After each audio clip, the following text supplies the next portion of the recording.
سخت سردی کی وجہ سے اور بارش کی وجہ سے، شدید بارش کی وجہ سے بھی امام الانبیاء محمد الرسول اللہ صلی اللہ علیہ وسلم نے اپنی پوری نبوی زندگی میں ایک مرتبہ بھی نمازیں جمع نہیں کروائیں۔ اللہ کے گھر میں بیٹھا ہوں، ذمہ داری سے بات کر رہا ہوں، سخت سردی میں بھی اور شدید ترین سخت بارش میں بھی محمد الرسول اللہ صلی اللہ علیہ وسلم نے پوری نبوی زندگی ایک مرتبہ بھی دو نمازیں جمع نہیں کروائیں۔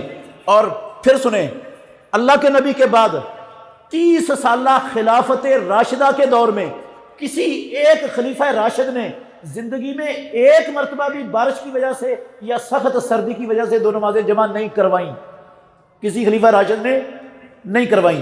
اور اللہ کے گھر میں بیٹھا ہوں، پیارے پیغمبر کے بعد 1.5 لاکھ صحابہ میں سے کسی ایک صحابی نے 1.5 لاکھ صحابہ میں سے کسی ایک صحابی نے دو نمازیں جمع نہیں کروائیں، دو نمازیں جمع نہیں کروائیں، صحابی نے بھی نہیں کروائیں۔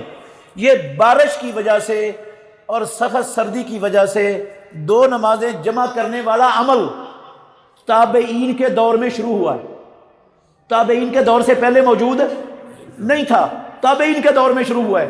انہوں نے کس دلیل کی بنیاد پر شروع کیا وہ دلیل بھی دیتا ہوں، لیکن پہلے یہ مسئلہ سمجھ لیں کہ سخت سردی میں اور بارش میں اللہ کے نبی نے اجازت دی ہے گھر میں نماز پڑھنے کی، یہ سنت موجود ہے۔ پیارے پیغمبر مؤذن کو کہہ دیتے تھے بھئی الا صلو فی الرحال کہہ دو، مؤذن الا صلو فی الرحال کہتا تھا۔ صحابہ خلفائے راشدین کے دور میں بھی یہ سنت چلتی تھی۔ پھر مسجد میں آنا فرض نہیں رہتا۔ جب سخت سردی ہو گئی ہے، آپ کے پاس بارش ہو رہی ہے یا کیچڑ ہے، بارش ختم ہو گئی ہے، کیچڑ ہے، پانی کھڑا ہے گلیوں میں، تو آپ کو گھر میں نماز پڑھنے کی اسلام نے اجازت دی ہے، لیکن پڑھنی اپنے ٹائم پر ہے، جمع نہیں کرنی، یہ سنت موجود ہے۔ نبی صلی اللہ علیہ وسلم کی سنت چھوڑ کر، خلفائے راشدین اور صحابہ کا طریقہ چھوڑ کر تابعین کا طریقہ اختیار کریں، یہ ٹھیک ہے؟ نہیں ٹھیک۔ تابعین نے کیوں شروع کی دو نمازیں؟ تابعین نے کیوں شروع کروائیں؟ حدیث ہے مسلم شریف میں، ترمذی میں بھی ہے، ابو داود میں بھی ہے۔ عبداللہ بن عباس رضی اللہ عنہما کہتے ہیں رسول مکرم صلی اللہ علیہ وسلم نے مدینہ طیبہ میں بغیر بارش کے اور بغیر خوف کے دو نمازیں جمع کی، ظہر عصر کی نمازیں جمع کی اور مغرب اور عشاء کی نمازیں جمع کی، مدینے میں بغیر بارش کے اور بغیر خوف کے۔ یہ حدیث ہے مسلم میں اور دوسری کتابوں میں بھی ہے، صحیح حدیث ہے بالکل۔ یہ جو ہے نا نبی صلی اللہ علیہ وسلم کا یہ عمل دو نمازوں کو جمع کرنے کا، یہ بعض لوگوں کو غلطی لگ گئی، بعض لوگ علماء کو غلطی لگ گئی، انہوں نے یہ سمجھ لیا بغیر عذر کے جمع کیے ہیں، جبکہ بغیر عذر والی بات نہیں ہے، بغیر عذر کے نہیں، عذر تھا لیکن وہ عذر بارش کا اور خوف کا عذر نہیں تھا، اس کے علاوہ کوئی عذر تھا۔ کیا عذر تھا؟ اس کی وضاحت صراحت نہیں کسی نے کی۔ عبداللہ بن عباس جو اس حدیث کے راوی ہیں، ان سے پوچھنے والے نے کہ اللہ کے نبی نے دو نمازیں کیوں جمع کی؟ اگرچہ زندگی میں ایک مرتبہ ہی کیا، رسول اللہ صلی اللہ علیہ وسلم نے پوری نبوی زندگی میں یہ عمل ایک مرتبہ کیا صرف، کیوں کی؟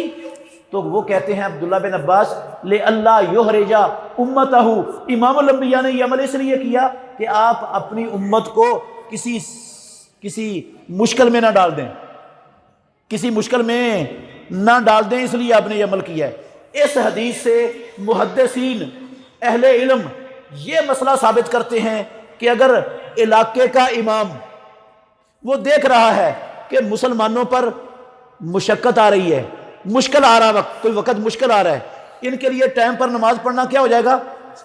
دقت اور حرج کا باعث بن جائے گا، تو وہ امام فیصلہ کر کے دو نمازیں جمع کروا دے تو اس کے ساتھ جمع ہو سکتی ہیں، جیسے اللہ کے نبی نے کیا ہے۔ امام کا حق ہے یہ، وہ فیصلہ کروا دے تو ہو سکتی ہیں۔ تو تابعین نے اس حدیث کو دلیل بنا کر کہا کہ جب بارش اور خوف کے علاوہ کسی اور عذر سے جمع ہو سکتی ہیں تو بارش بھی تو ایک عذر ہے، لہٰذا بارش میں بھی جمع ہو سکتی ہیں۔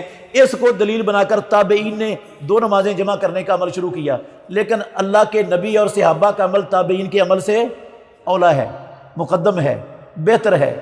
وہ سنت بھی ہمارے پاس موجود ہے، اس سنت کو اپنانا چاہیے، نہ کہ جمع کرنی چاہیے نمازیں۔ لیکن اگر کوئی جمع کر لے تو اس پر کفر کا یا شرک کا فتویٰ نہیں لگانا۔